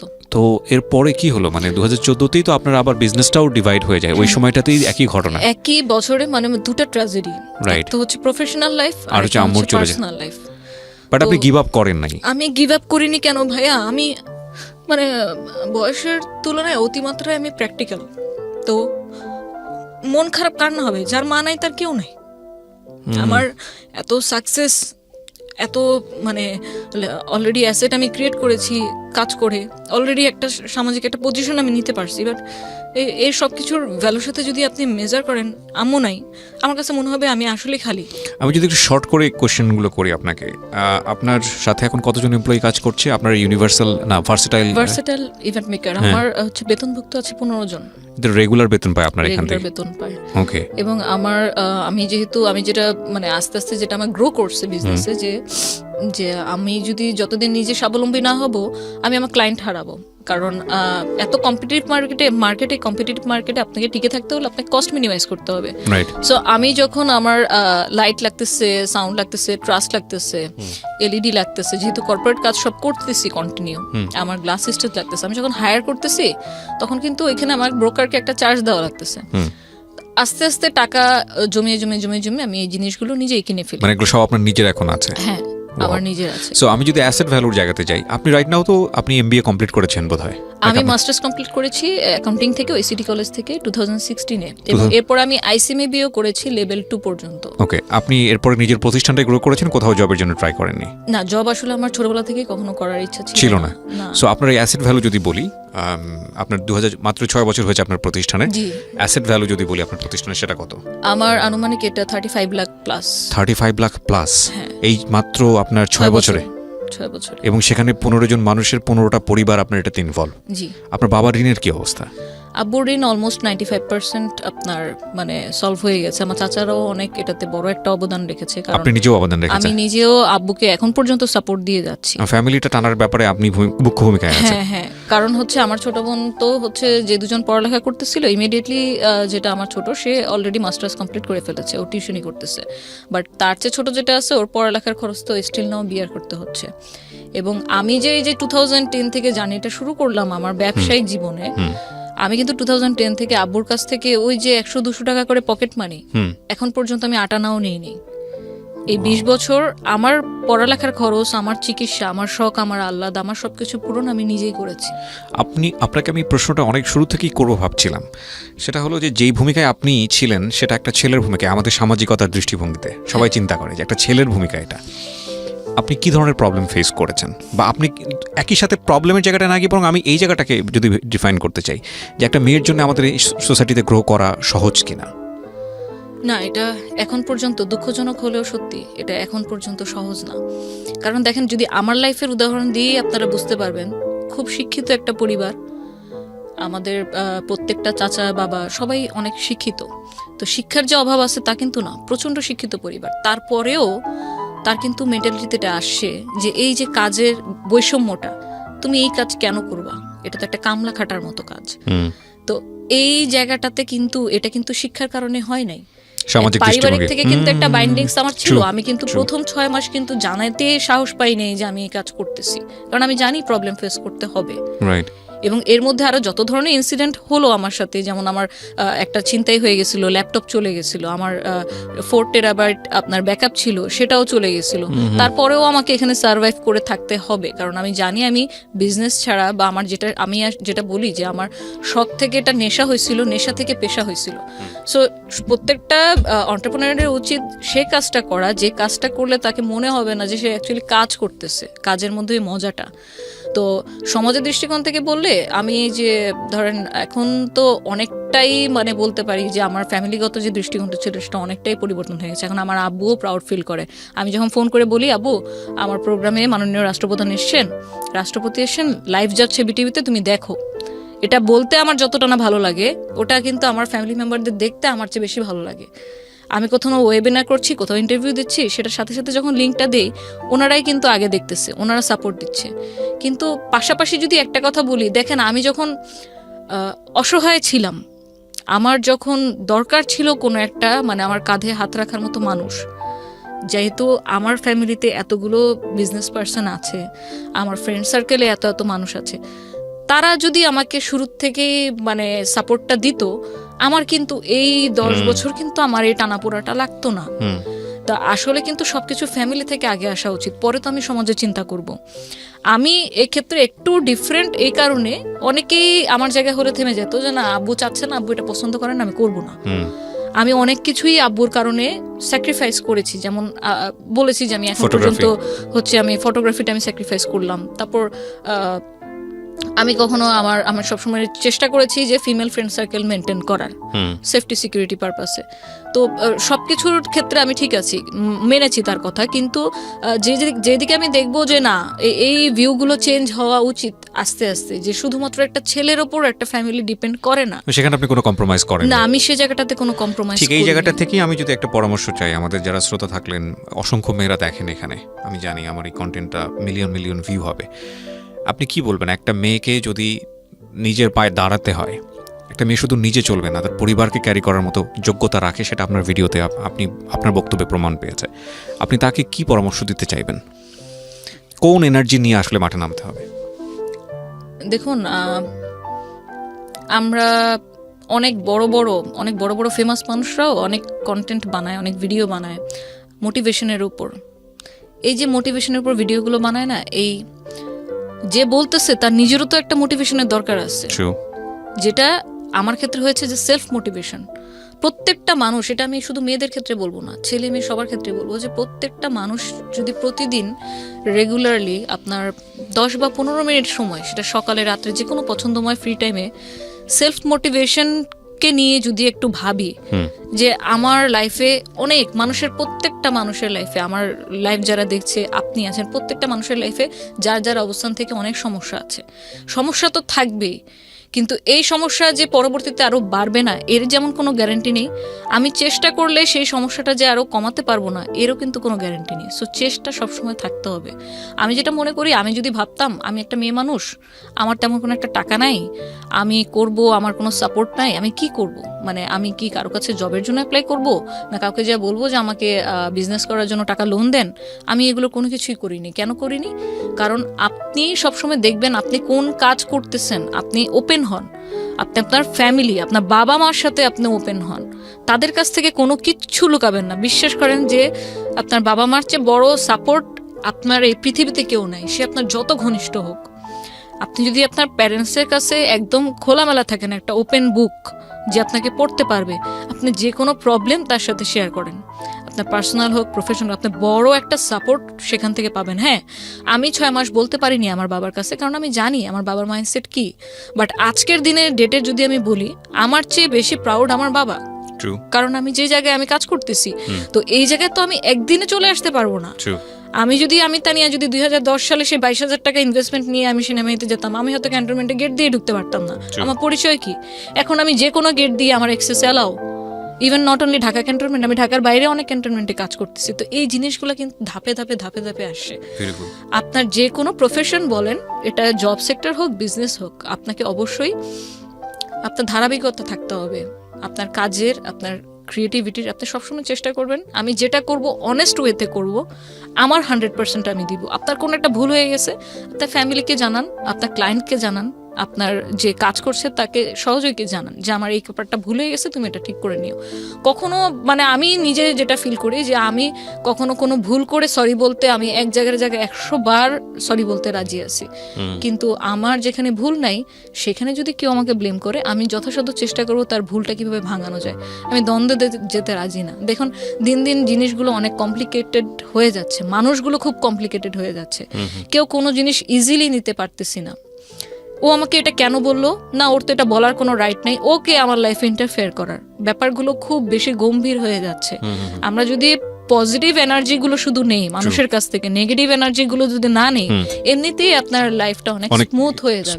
আমি এই জায়গাটা থেকে শেষ করতে চাই প্রিয় দর্শক এবং শ্রোতা, যে খুব চমৎকার একজন মানুষ, আমি তাকে ব্যক্তিগতভাবে অনেক পছন্দ করি, মুফতি মেনক। ওনার একটা খুব চমৎকার কথা ছিল, সেটা হলো যে লাইফ ইজ টু শর্ট। মানে জীবনটা এত স্বল্প সময়ের জন্য আমরা বেঁচে থাকি পৃথিবীতে, এই স্বল্প সময়ে আপনি ভালো জিনিস করে, ভালো জিনিস নিয়ে, ভালো জিনিস চর্চা করেই শেষ করতে পারবেন না। মানে পৃথিবীতে এত ভালো জিনিস আছে, সেখানে আপনি খারাপ জিনিস কেন নেবেন, খারাপ জিনিস কেন আপনার কাছে চলে আসবে? তবে এটা ঠিক যে life is a composite of all things. আপনি চাইলেই মানে শুধুমাত্র ভালো জিনিস দিয়ে আপনার পুরো দুনিয়াটা গড়ে, মানে আপনার পৃথিবীটা গড়ে নেবেন, এটা সম্ভব না। অনেক সময় না চাইতেও অনেক খারাপ জিনিস আমাদের মধ্যে চলে আসে, বাট সেটাকে ট্যাকল করা, ধৈর্য ধরে সেটাকে ফাইট করা, ধৈর্য ধরে সেটাকে ওভারকাম করা, সেটা আমাদের জায়গাটা থেকে আমরা করতে পারি। তার জ্বলন্ত উদাহরণ হচ্ছে আজকের তানিয়া। আমি থ্যাংক ইউ জানাই, অন্তর থেকে ধন্যবাদ জানাই। যখন আমি বসছিলাম আপনার সঙ্গে, আমি অসংখ্য মানুষকে ইন্টারভিউ করেছি। আমার লাইফের যদি বলেন অ্যাচিভমেন্ট বলেন, আমি অনেক মানুষের গল্প শুনেছি, এটাই আমার অ্যাচিভমেন্ট। এর বাইরে আসলে আমার তেমন কোনো কাজ নাই।